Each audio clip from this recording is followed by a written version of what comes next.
hari ini kita bisa jumpa lagi gitu ya di pertemuan terakhir sebelum kita eh, akan melaksanakan ujian akhir semester seperti itu. Nah, ternyata catatan yang saya gunakan untuk disampaikan ke teman-teman kemarin itu adalah catatan yang ada di komputer saya di rumah gitu. Jadi saya bawanya laptop dan ternyata ada yang berbeda seperti itu ya. Nah, ada beberapa yang berbeda, tapi overall mudah-mudahan tidak signifikan karena yang di komputer itu adalah versi perbaikannya seperti itu. Oke, sebelum kita mulai perkuliahan kita pada malam hari ini, ada baiknya kita berdoa dulu menurut agama dan kepercayaan masing-masing. Mudah-mudahan Allah Subhanahu wa taala memberikan keberkahan, kemudahan untuk kita melaksanakan kuliah di malam hari ini. Berdoa mulai.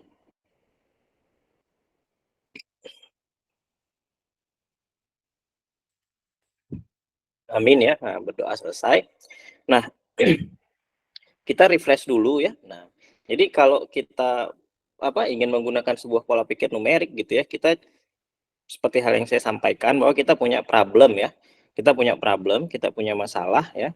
Nah, masalah itu ya akan kita selesaikan dengan ya pertama kita menentukan ya, membuat atau menentukan model ya, baik itu model fisik atau model matematiknya ya.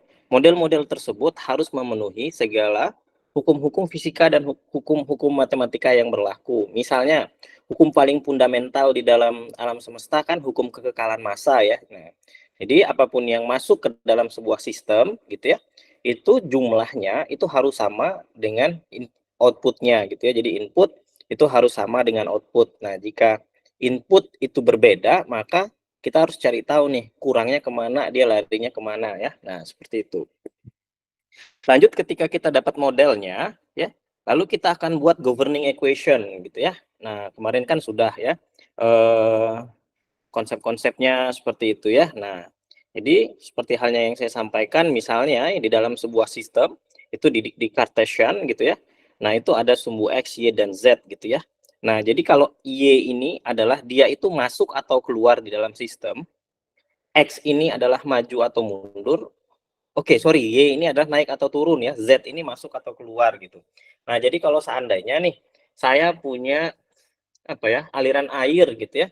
Nah, aliran air yang masuk ke dalam pipa gitu ya, ke dalam sebuah pipa dari titik A, dan inletnya itu adalah misalnya 100 meter kubik gitu. Nah, air yang keluar di outlet itu harus setara dengan 100 meter kubik gitu. Nah, kalau seandainya tidak, berarti ya ada yang terselip gitu, ada yang tertinggal, ada yang entah dia menguap, entah dia berubah partikelnya karena dia ketemu dengan padatan, barangkali dia menjadi sludge atau dia menjadi koloid gitu ya, atau dia tertinggal karena mungkin pipanya terbuat dari material tertentu, atau dia menguap karena mungkin gesekannya sangat tinggi gitu ya, nah dan lain sebagainya gitu. Nah, setelah kita berhasil mendapatkan governing equation, nah kita menentukan ini permasalahan mau kita selesaikan secara analitik atau secara numerik gitu. Perlu dicatat ya, kemarin kita kan sudah lihat beberapa contoh-contoh sebuah solusi analitik dari aliran air di bawah permukaan ya. Itu kan sangat jelimet sekali dan tidak hanya stop di sana, bahkan beberapa fenomena-fenomena alam di dunia itu solusi analitiknya itu belum ditemukan. Kemarin kita juga sudah membahas sebuah paper yang menginformasikan metode analitik untuk memprediksi kapan lumpur Sidoarjo itu berhenti gitu. Nah, itu pendekatan secara numerik. Nah, secara analitiknya bagaimana? Secara analitiknya overall sampai dengan saat ini itu belum ada. Nah, ini kalau seandainya saya mau simulasikan di dalam sebuah hukum fisika gitu ya, kalau inputnya itu ya saya asumsikan sebagai rho X gitu ya, rho X ini adalah massa awal gitu ya, dia masuk ke dalam sebuah sistem, maka sistem yang keluar ya, maka ya massa yang keluar itu adalah rho X plus minus ya do per do X, rho Qx. Nah, do per do X ini ya jangan jangan pusing dulu karena ini kita akan ketemu dengan differential partial equation gitu ya. Nah, do per dx ini itu dibacanya ini adalah perubahan gitu ya. Jadi jangan terdiskriminasi dulu dengan aduh, kita ketemu lagi nih dengan differential partial equation gitu ya. Nah, ini artinya do per do x rho Qx ini adalah perubahan nilai pada arah x seperti itu ya. Nah, sama halnya dengan Z ya. Nah, ini Z ini masuk atau keluar gitu ya. Berarti inilah rho QZ plus minus do per do Z rho QZ gitu ya. Nah, ini adalah yang di arah Y seperti itu. Nah, kita mau bikin nih mathematical equation-nya dulu sesuai dengan hukum fisika nih gitu ya. Jadi kalau seandainya input airnya itu adalah rho Qx ditambah rho Qy ditambah rho Qz, ini adalah input air atau massa, massa yang masuk di arah X, di arah Y naik atau turun, dan di arah Z ini keluar atau masuk gitu ya. Ini jumlah total massa yang masuk harus sama dengan jumlah total massa yang keluar. Nah, massa yang keluar ini bisa kita tulis dengan rho Qx min do per do X plus rho Qy min do per do X do Y maksud saya gitu ya tambah rho QZ min do Z do per do Z gitu ya, rho QZ gitu ya. Nah, jadi total dari massa yang masuk itu harus sama dengan total massa yang keluar atau input sama dengan output. Nah, ini dibuat dengan model differential partial equation gitu. Nah, pada prinsipnya ya sesederhana ini gitu ya. Berapa sih jumlah yang masuk ya, dan segitu adalah jumlah yang keluar seperti itu.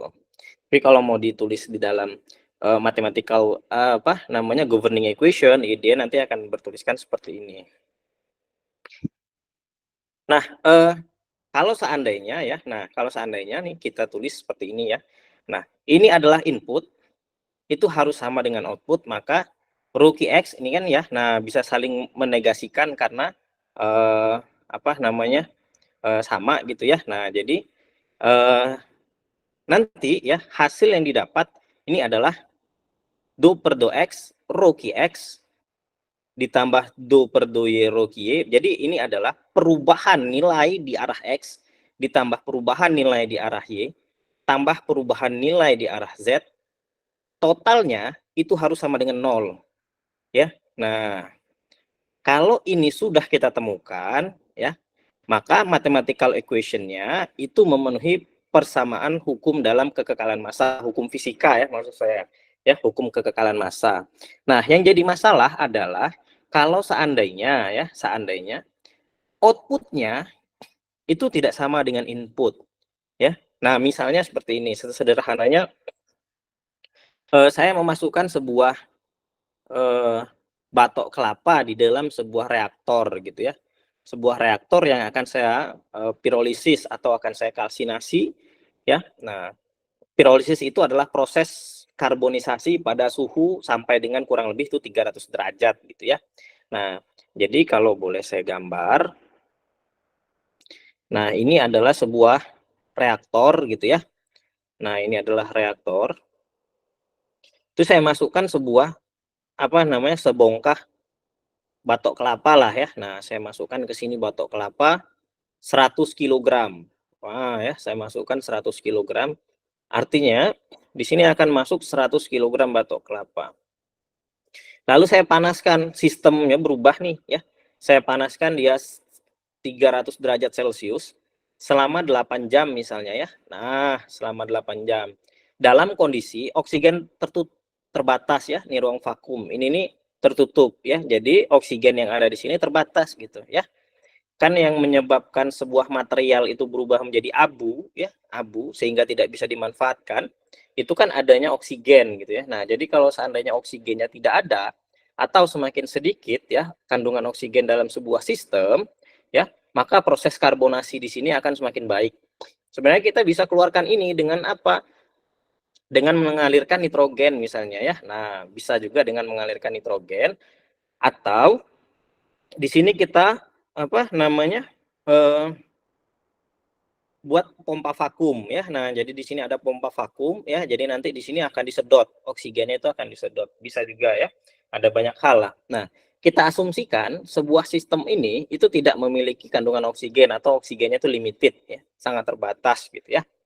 Nah, ketika itu saya panaskan dia 300 derajat selama 1 jam.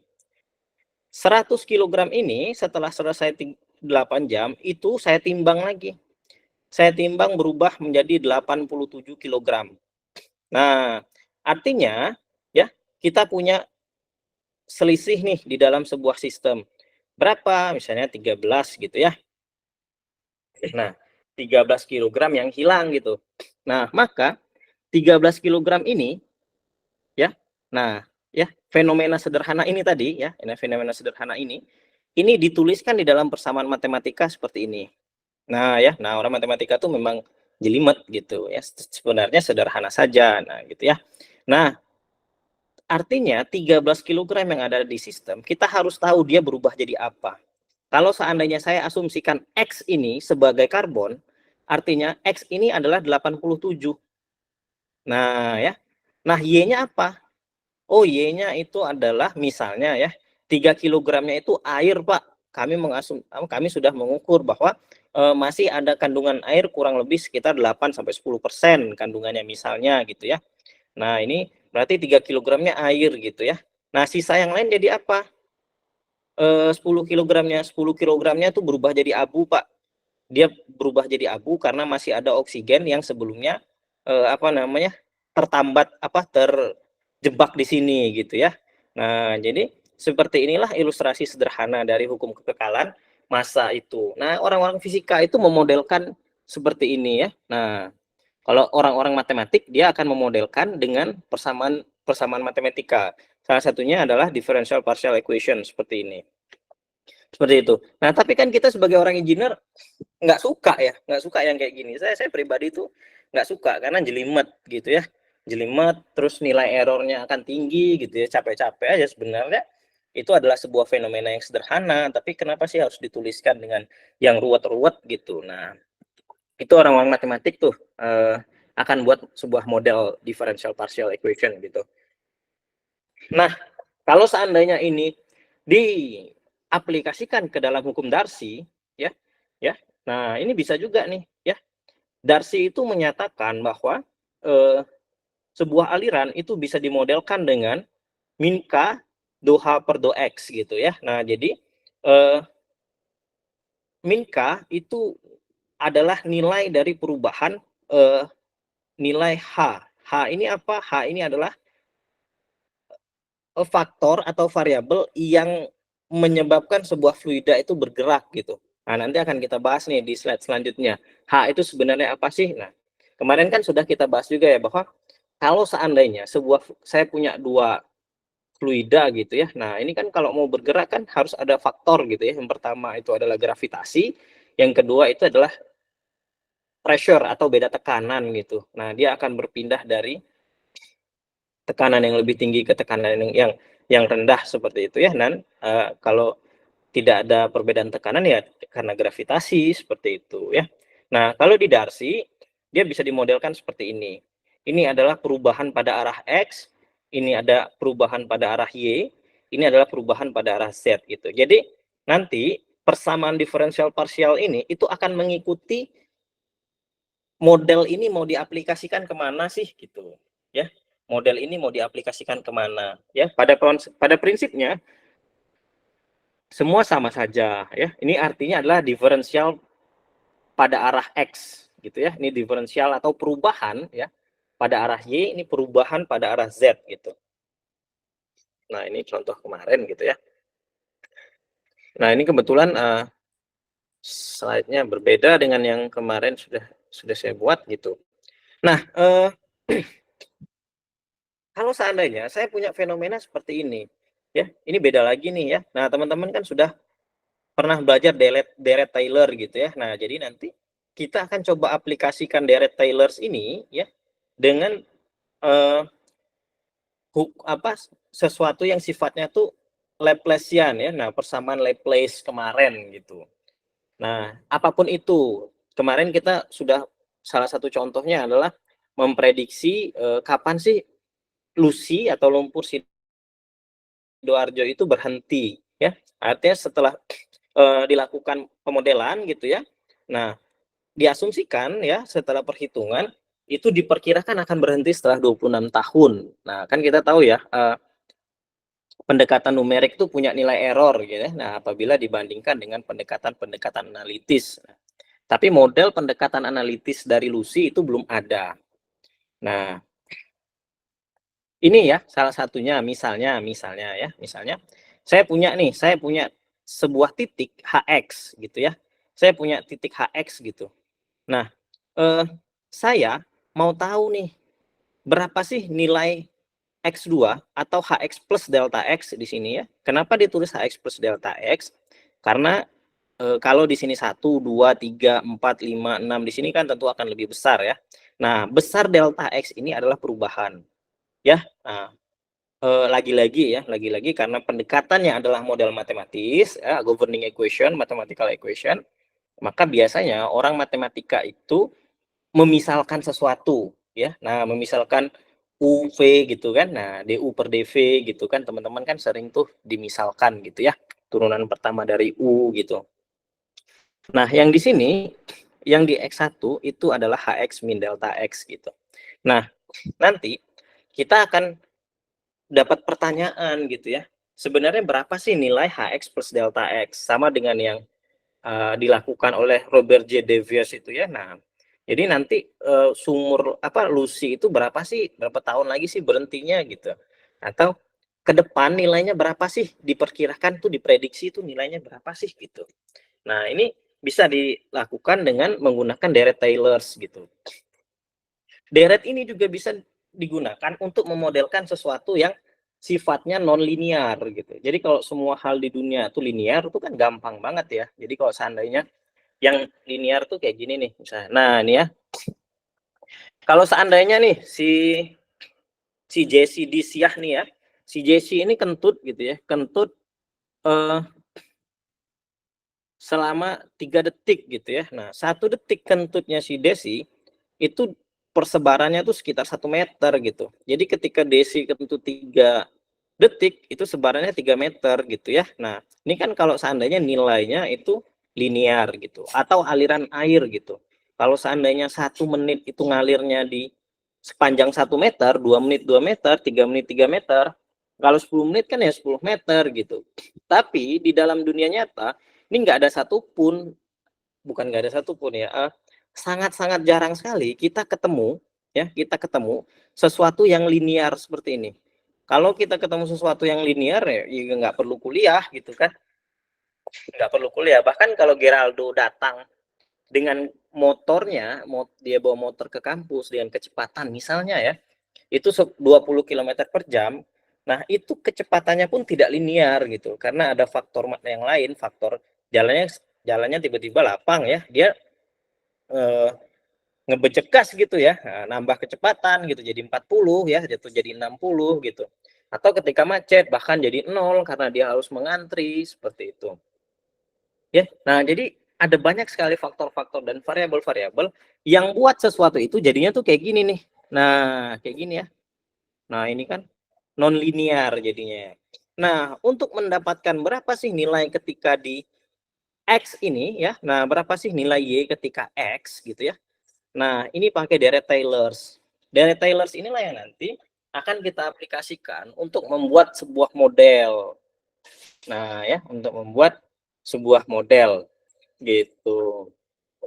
Nah, ini adalah salah satu contoh ya dari bagaimana perpindahan fluida itu dari si Darcy ini bilang bahwa fluida itu akan pindah nih dari titik A ke titik B karena ada apa? Beda tekanan gitu, ya. Karena ada beda tekanan dari titik A ke titik B sehingga fluida itu bisa pindah. Nah, oh artinya fluida itu akan pindah nih kalau ada kalau ada P pressure gitu. Tapi apakah cukup di tekanan saja? Ternyata enggak ya. Ternyata ada juga karena perbedaan elevasi. Karena kalau elevasinya beda, dia juga akan pindah gitu. Nah, jadi Darcy menyederhanakan faktor-faktor yang menyebabkan fluida ini bergerak dari satu titik ke titik lain itu dengan H. Nah, ya. Nah, Menyederhanakan ya, banyak faktor-faktor itu disederhanakan lah jadi H gitu. Nah, jadi dia mau tahu nih berapa nilai Hx plus delta X gitu ya. Kalau seandainya di sini 10 misalnya, berapa sih nilai di sini? Apakah di sini 14, apakah di sini 16, atau apakah di sini 18 gitu. Nah, seperti itu ya. Nah, ini ya. Nah, di sini ini kita akan modelkan nih. Nah, kalau kira-kira dia bisa digambarkan nih seperti ini, ya. Nah, di dalam deret Taylors gitu ya, di dalam deret Taylors gitu ya. Nah, teman-teman kan sudah tahu ya, X min X0 per 1 faktorial, 2 faktorial, 3 faktorial, 4 faktorial gitu ya. Nah, teman-teman kan sudah belajar ya deret Taylors gitu. Nah, deret Taylors itu mau kita aplikasikan di model ini gitu ya, di model hidrogeologi atau apapun itu ya, fluida yang mengalir dari titik Hx ke titik delta Hx plus delta X atau Hx min delta X gitu. Nah, persamaan ini kalau dituliskan di dalam deret Taylors itu jadi seperti ini.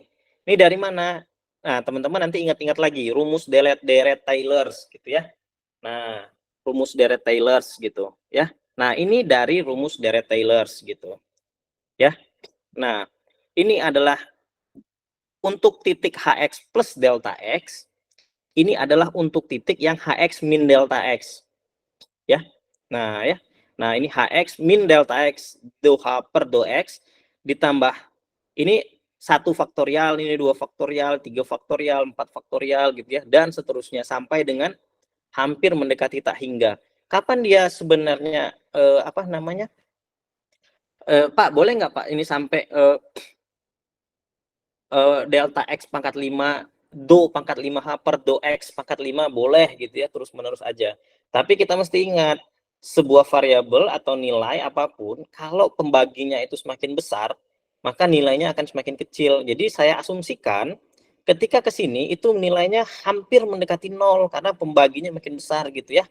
Nah, makin mendekati 0 gitu. Maka saya ingin saling menegasikan ini, itu saya abaikan karena pembaginya sudah sangat sangat besar sehingga kalaupun diabaikan akan ada nilai error hanya 0,00 sekian gitu ya. Jadi kalau 1 bagi 24 kan udah berapa tuh gitu ya, udah 0, berapa gitu ya. Nah,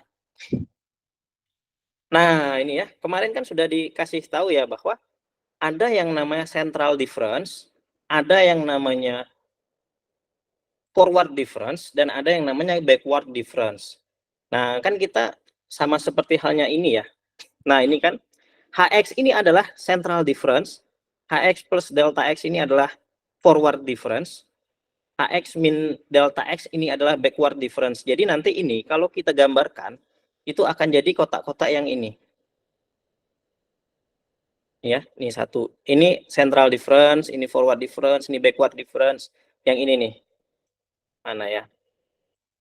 Nah, yang di sini nggak ada. Nah, ini ya. Nah, ini ya. Nih. Akan jadi ini nih ya. Jadi ini tadi nilai Hx misalnya berapa sih nilai Hx plus delta X? Ini Hx min delta X gitu ya. Ini hanya 3 titik nih ya, hanya 3 titik. Nah, kita tuh akan mencari miliaran titik gitu ya. Aslinya di dunia nyata kita tuh akan cari miliaran titik gitu. Ini saya coba menurunkan persamaannya untuk ngasih tahu doang bahwa untuk cari 3 titik tuh sepanjang ini gitu loh. Nah, belum lagi kalau sampai studi kasus di miliaran titik gitu ya. Nah, untuk dapat persamaan pada central difference, nah nanti kalau seandainya apa ya merasa tertekan dengan persamaan-persamaan yang ada, itu nggak perlu khawatir ya, karena teman-teman tidak akan diminta untuk memahami ini, karena teman-teman nanti akan langsung pakai yang sudah jadi aja, pakai software gitu ya. Nah, seperti itu. Nah, untuk dapat nilai central difference, kita akan menjumlahkan nilai Hx plus delta X dan Hx min delta X. Ya. Nah, menariknya adalah kita tidak harus tahu berapa angka dari nilai tersebut gitu. Kan kita belum tahu ya. Kita belum tahu bahwa oh nilai Hx itu 3, oh nilai Hx plus delta X itu 5, itu kita nggak tahu. Bahkan kita masih menggunakan differential partial equation yang diaplikasikan dari persamaan dari deret Taylors gitu. Nah ya. Nah, ini adalah yang forward difference tadi. Untuk dapat central difference, kita akan menjumlahkan ya persamaan dari forward difference itu ditambah dengan backward difference. Jadi awal titik satu di depannya itu dikurang titik di belakangnya gitu ya. Nah, seperti inilah ya kurang lebih ya. Nah, ini saya tulis ulang gitu ya. Hx ya di mana plus delta x do h per do x setengah x kuadrat do kuadrat h per do x kuadrat. Di sini nanti 1/6 delta x pangkat 3 do pangkat 3h per do x pangkat 3 1/24 dan seterusnya gitu ya. Di sini juga gitu. Nah, karena ini logonya apa namanya berbeda ya. Nah, situ bisa saling menegasikan. Nah, ini tadi itu saya potong jadi nilai error. Karena apa? Karena kalau sebenarnya bisa saja mau dicari sampai 1/100 ya bisa saja atau 1/1000 itu ya semakin bagus gitu ya. Tapi pekerjaan kita akan sangat banyak sekali gitu ya, akan sangat banyak sekali. Sehingga ini saya anggap sebagai nilai error. Saya anggap untuk saling meniadakan seperti itu. Maka karena ini ditambah ya, ini turun gitu ya. Yang ini turun gitu ya. Hx ditambah Hx jadi 2Hx gitu. Dan ini ya setengah X kuadrat ditambah setengah X kuadrat jadinya 1. Ya, 1 delta X kuadrat do kuadrat H per do X kuadrat. Ini saling menegasikan jadi 0 ya. Nah, jadi dari delta X pangkat 4 sampai ke seterusnya. Oke, nah 3 maksud saya. Sampai ke seterusnya itu 0 ya, 0 gitu ya. Karena saya abaikan ya, saya abaikan gitu. Maka dari sini ya, maka akan turun jadi sebuah persamaan ini ya, 1 delta x kuadrat gitu ya. Hx di sini ya, ini turun ke sini. Ini turun ke sini, ini 2Hx atau ini saya pindahkan ke depan aja gitu ya, secara sederhana seperti itu. Nah, ya, ini adalah nilai yang untuk central difference. Bayangkan ya, bayangkan, saya tuh mau ngasih tahu bahwa untuk dapat central difference-nya, itu kita harus turunkan persamaan diferensial parsial serumit ini. Ya, ini bayangkan nih kalau seandainya manusia itu kan punya nilai human errors gitu ya, human error. Nah, bisa jadi saya nih error nih, saya lagi kurang konsentrasi, saya menganggap bahwa yang ini dikali ya. Oh, ini bukan saya nggak tahu, tapi karena human error atau karena bukan teman-teman nggak tahu, tapi karena teman-teman human error karena terlalu banyak persamaan yang diturunkan. Oh, ini hx tambah hx jadinya h kuadrat x nih gitu, sama seperti dikali gitu ya. Bukan karena nggak tahu teman-teman, tapi karena terlalu banyak yang diturunkan ya, sehingga konsentrasi turun ya, mumet gitu ya. Nah, inilah salah satu alasan kenapa nanti kita tuh perlu untuk menyelesaikan secara numerik gitu. Nah, nanti di ujung itu akan ketahuan, oh numerik tuh begini gitu ya. Nah, ya, selanjutnya ya. Nah, untuk forward difference gitu ya. Nah, ini apa namanya? Nah, ini yang tadi ya. Nah, ini yang central difference. Untuk forward difference gitu ya.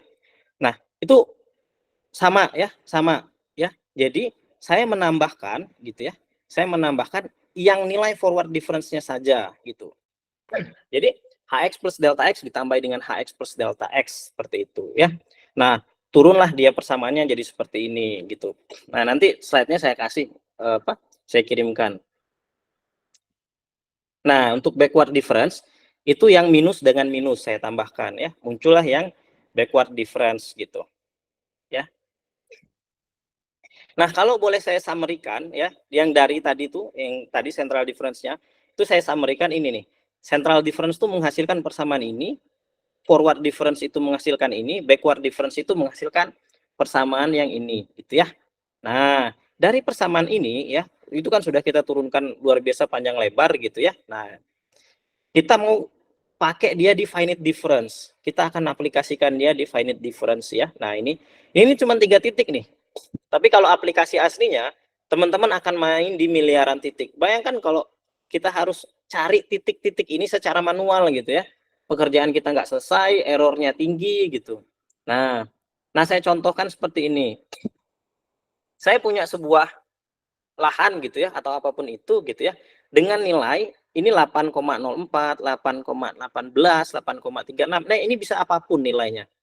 Nilai ini bisa apapun. Contoh misalnya, saya mau yang arus laut tadi ya. Nah, ini. Nah, saya mau hitung apa ya? Kecepatan aliran di sungai ini nih misalnya ya, dan sungai ini nih atau sungai inilah gitu ya.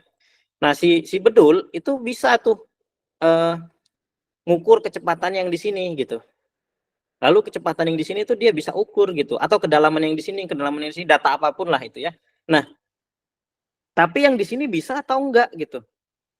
Nah, ini kan resikonya tinggi sekali kalau kita harus ngukur langsung gitu ya. Nah, sama halnya dengan contoh yang di sini. Nah, yang di sini ya. Nah, kita tuh bisa dapat nilai-nilai yang di pinggir-pinggirnya gitu ya. Nah, tapi berapa sih nilai yang titik A, berapa sih nilai di titik B, berapa sih nilai titik C dan titik D gitu ya. Nah, berapa sih nilai H? H itu tadi apa? Yang menyebabkan fluida itu berpindah atau mengalir gitu ya. Berapa sih nilai H konduktivitas hidrolik aquifer ya pada setiap X dan Y gitu ya. Nah, ini harus di ini lagi ya, di garis bawahi bahwa kondisinya adalah steady state ya. Steady state ini ya dia tidak berkurang terhadap apa perubahan waktu gitu ya.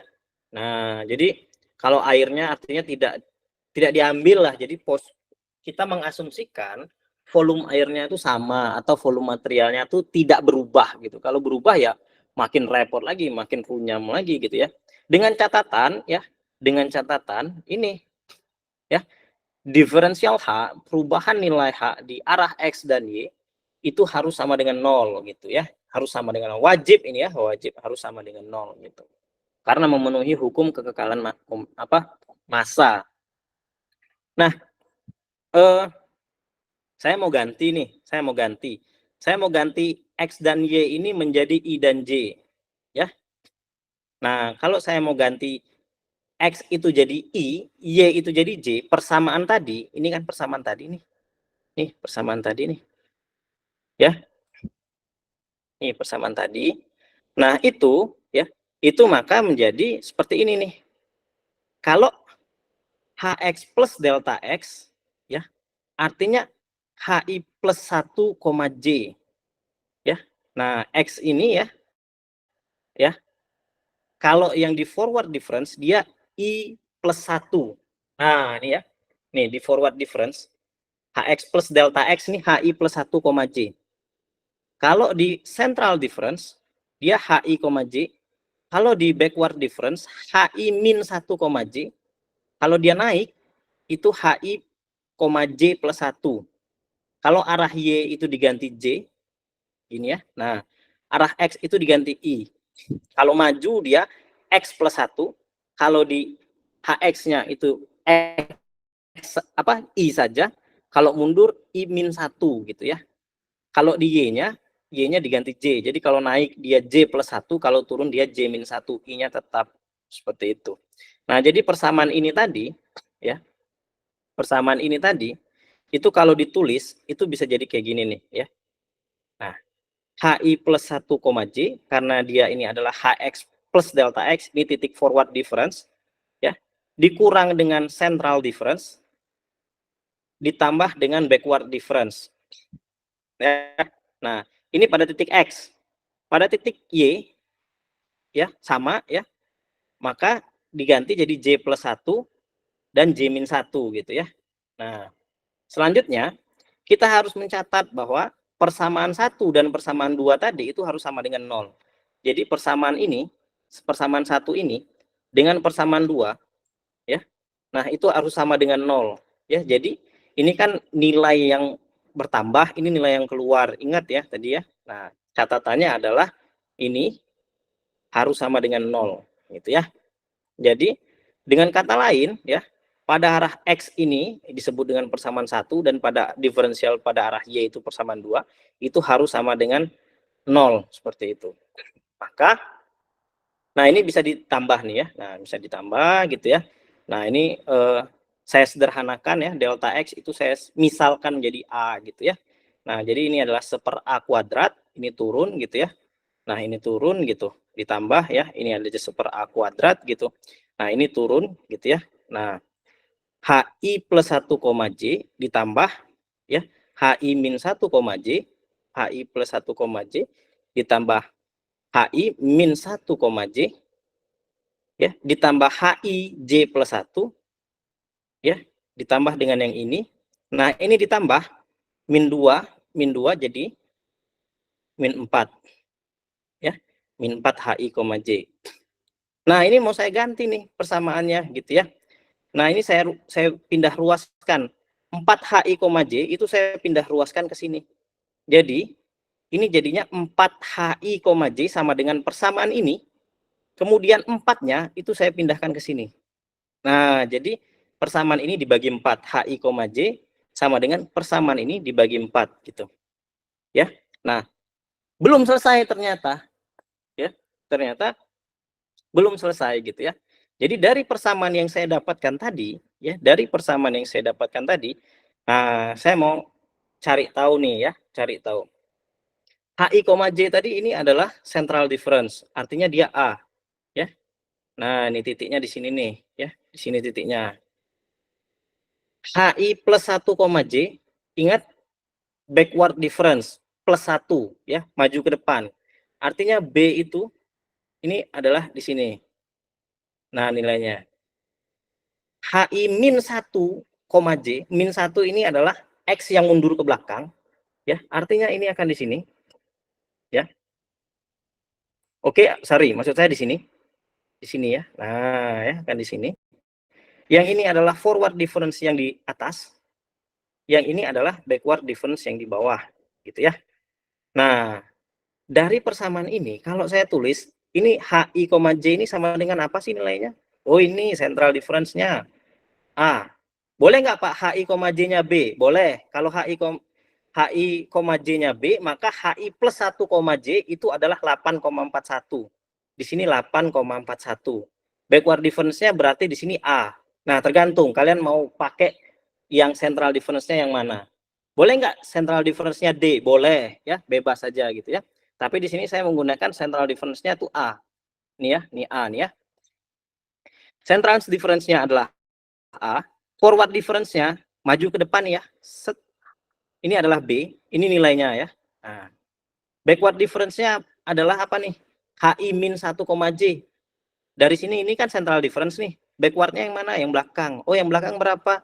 7,68. Oke. Oh, HI J plus 1.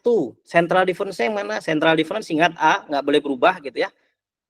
J plus 1 artinya apa? Yang Y.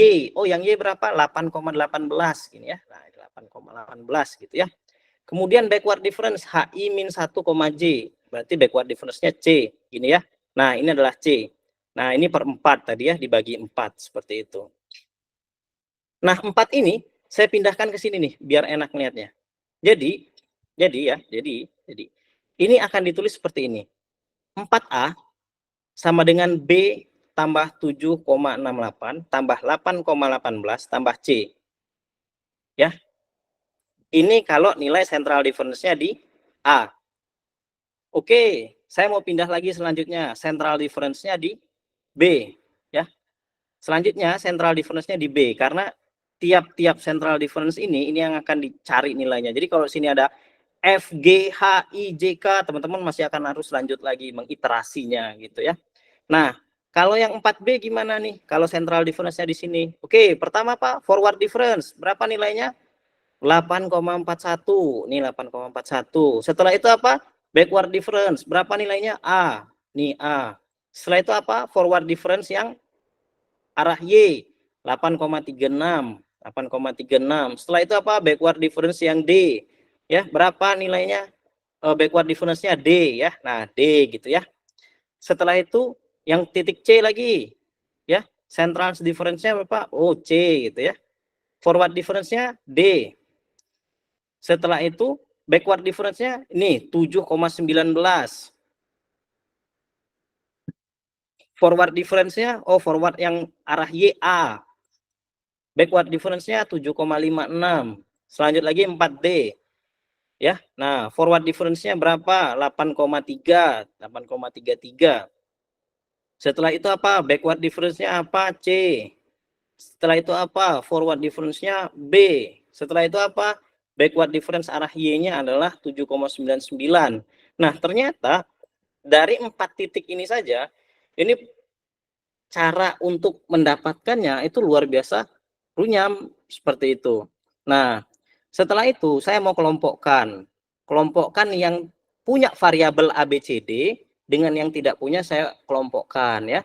Nah, ini ya 7,68 ditambah 8,18 kan bisa nih ya. Saya tambah nih hasilnya 15,86. C sama B itu saya pindahkan ke sebelah. Jadi harus disesuaikan ya. ABCD gitu ya. Jadi jangan B kurang 4A gitu ya. Nah, jadi disesuaikan A, B, C, D gitu. Jadi di sini 4A ya. Karena B awalnya positif pindah ruas jadi negatif, kurang B ya, kurang C sama dengan 15, ini ya, 15,86. Selanjutnya apa?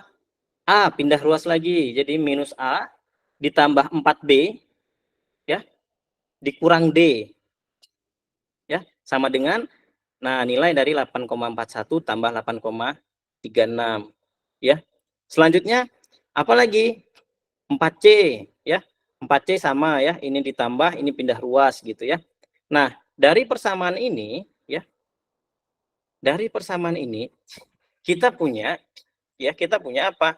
Akhirnya kita bisa menentukan ya, kita pisahkan lagi nih 4 variabel yang unknown nih, yang unknown, yang kita nggak tahu nih ya.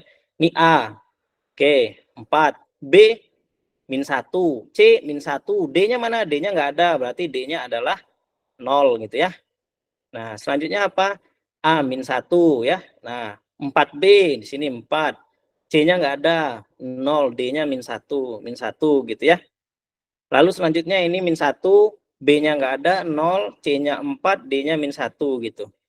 B, A-nya nggak ada nih, A-nya 0, B-nya min 1, C-nya min 1, D-nya 4 gitu ya. Nah, dari persamaan ini, lalu saya mendapatkan apa? Saya mendapatkan sebuah matriks. Ya, saya mendapatkan sebuah matriks. Nah, matriks inilah yang akan teman-teman cari ya, atau teman-teman sudah pelajari di apa namanya? Mata kuliahnya dengan Pak Rio. Ingat waktu itu belajar apa? Aljabar linear elementer, Pak. Nah, ya, teman-teman sudah pelajari itu dengan Ale. Nah, jadi kan ternyata gitu ya, ternyata di Ale gitu ya, matriks itu didapat dari sebuah fenomena alam gitu ya, sebuah fenomena alam. Jadi nggak akan mungkin kan kalau seandainya saya boleh gambarkan seperti ini. Jadi kalau seandainya saya punya aliran sungai gitu ya, aliran sungai gitu, saya mau modelkan dia secara numerik nih ya, saya mau modelkan aliran arusnya ya. Nah, kalau saya mau data saya sangat valid, maka saya harus punya titik berapa. Kalau saya titiknya ini kan saya finite difference gitu ya. Nah, ini sebenarnya ini aliran sungai gitu ya. Tapi saya buat dia dalam bentuk grid seperti ini. Jadi saya harus punya data, misalnya aliran di sini, aliran di sini, aliran di sini gitu ya. Di sini ya, di sini, data yang di sini, data yang di sini, data yang di sini, data di sini, di sini, di sini, di sini, data di sini, data di sini, dan di sini, di sini, di sini, di sini, di sini. Nah, apakah data ini akan valid?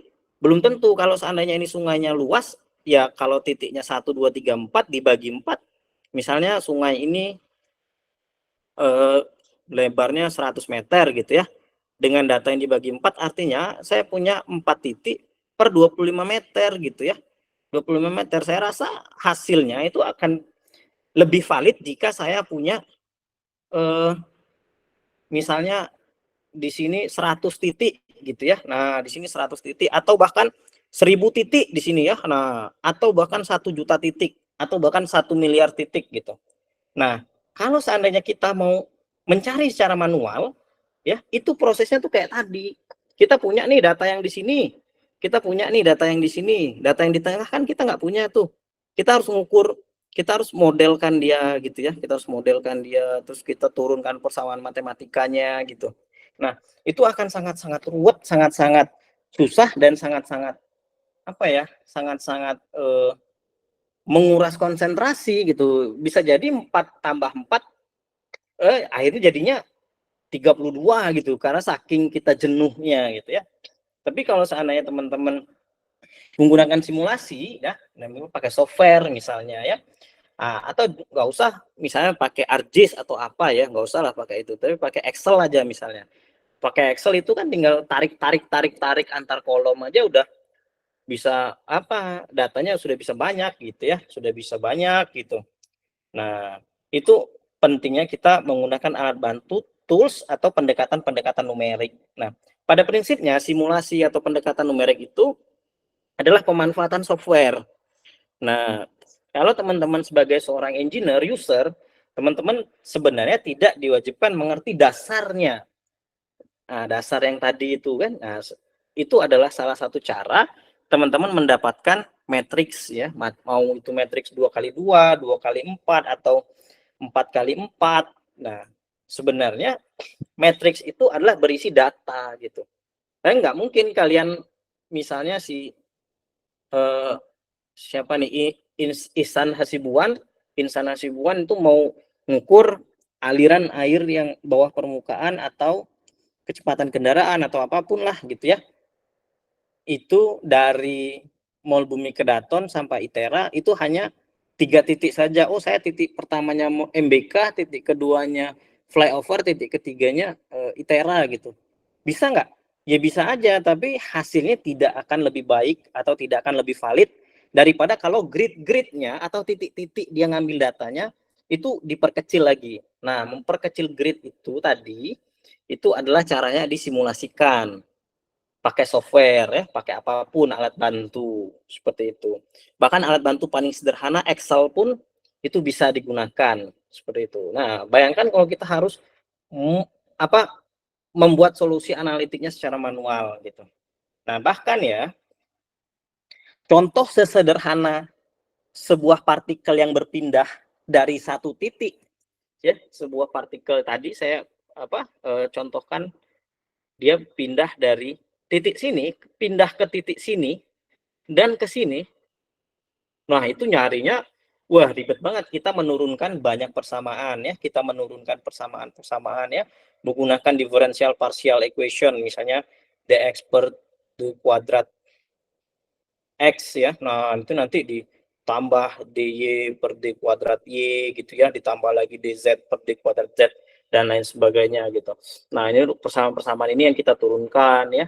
Akhirnya ujung-ujungnya kita dapat apa? Dapat ini. Nah, inilah yang akan teman-teman selesaikan dengan banyak juga modelnya. Ada Jacobi, Gauss-Seidel, LSOR gitu ya.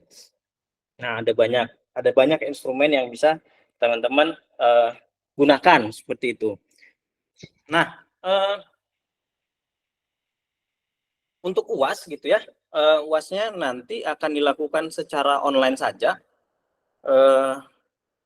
Mungkin tidak akan banyak pertanyaan ya. Salah satunya mungkin akan saya minta untuk membedah sebuah paper gitulah. Mungkin nanti mungkin akan saya carikan apa papernya gitu, teman-teman bedah nih pola pikir numeriknya ya.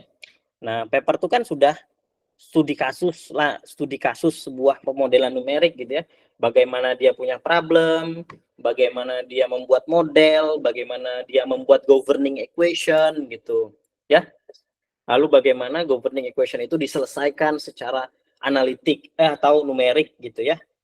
Seperti itu. Besok jam 1 atau jam 3 ya Fajar? Atau Muhammad mau jawab? Jam 3 Pak, besok Pak. Oke, Jam 3 Pak. Ya. Offline. Soalnya 2 atau 3 aja lah, nggak usah ribet-ribet ya, karena numerik ini udah sangat ribet gitu ya. Mau apa namanya on cam via Google Meet atau seperti apa nanti disampaikan saja, nggak masalah. Besok saya juga harus ke kampus gitu, jadi kayaknya nggak bisa ngawas.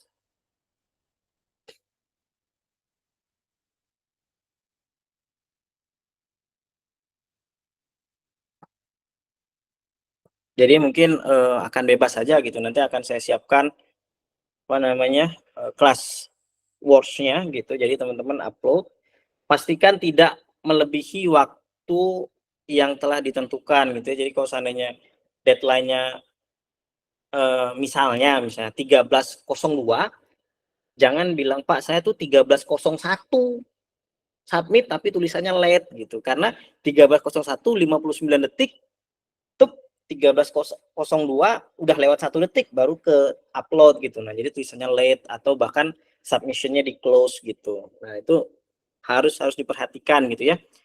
Dan pastikan jaringannya bagus. Nah, seperti itu. Nah, mungkin itu saja yang bisa saya sampaikan. Kalau mau ada yang ditanyakan, silahkan. Ya, Fajar. Izin Pak, mungkin ada beberapa teman yang ini saran ke saya. Mereka pengen minta PPT buat bahan pembelajaran Pak. Bisa tidak ya Pak? Oh, boleh. Nanti saya kirim ya. Baik Pak, jika begitu Pak. Terima kasih Pak. Saja di WA saja. Oke, siap.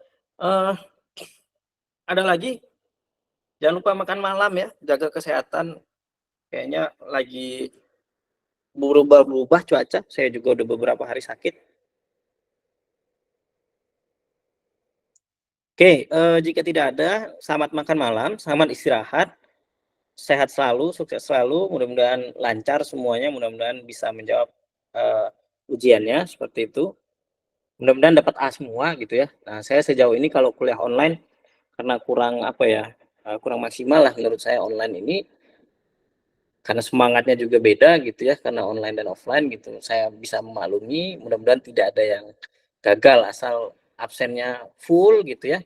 Tugasnya juga full semua gitu. Oke, itu saja dari saya. Terima kasih teman-teman. Selamat malam. Assalamualaikum warahmatullahi wabarakatuh. Waalaikumsalam. Waalaikumsalam warahmatullahi wabarakatuh.